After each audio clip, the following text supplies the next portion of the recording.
এবং এরপরে তিনি চলে যান পূর্ব মেদিনীপুর, কারণ পূর্ব মেদিনীপুর অপেক্ষা করেছিল তার জন্য।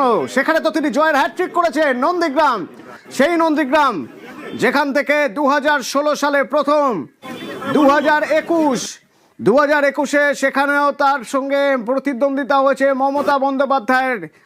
এরপর 2026 টানা 3 বার জয়ের সার্টিফিকেট নিতে রাতেই হলদিয়ায় পৌঁছে গিয়েছিলেন শুভেন্দু অধিকারী।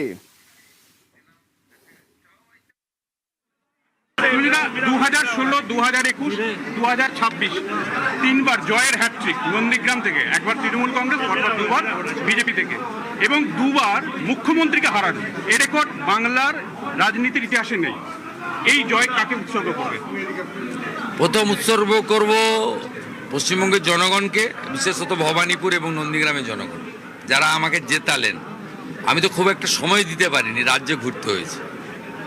গোটা 4 দিন ভবানীপুরে দিয়েছি, গোটা 3 দিন নন্দীগ্রামে দিয়েছি। তাদেরকে উৎসর্গ করব।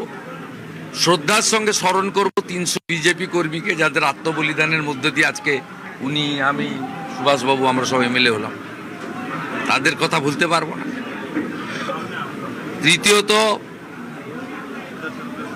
নরেন্দ্র মোদীজি যেভাবে নেতৃত্ব দিয়েছেন প্রচারে, যেভাবে মানুষকে গ্যারেন্টি দিয়েছেন, তার আদর্শে অনুপ্রাণিত হয়ে মানুষ আমাদের ভোট দিয়েছে।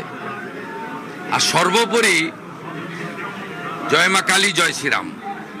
হিন্দুদেরকে প্রণাম করব যে হিন্দু এবং আদিবাসীরা এইভাবে 80% বেশি জোট বেঁধে ভোট না করলে আমরা আজকে এই সাফল্য পেতাম না। কারণ আমি নন্দীগ্রামের মুসলমান বুথগুলো যদি তাকান, 800 ভোট পড়েছে, 800টা ভোটই তৃণমূলকে দিয়েছে। ওটা কোনো প্রার্থীই নয়, ওরা কোনো প্রার্থীই নয়, তবুও দিয়েছে। এত এদের জামাতি মানসিকতা সোজা করতে হবে, সোজা আমি করবো এদের। বলেছিল নন্দীগ্রাম, ভবানীপুর আমার 2 বোন, বড় বোন আর ছোট বোন, 2 বোনই তো ফিরিয়ে দিল মমতা বন্দ্যোপাধ্যায়কে। 2021-এ জেতার সময় কোনো ভদ্রলোক ওকে ভোট দিতে পারে না, কোনো রাষ্ট্রবাদী নাগরিক ওকে ভোট দিতে পারে না।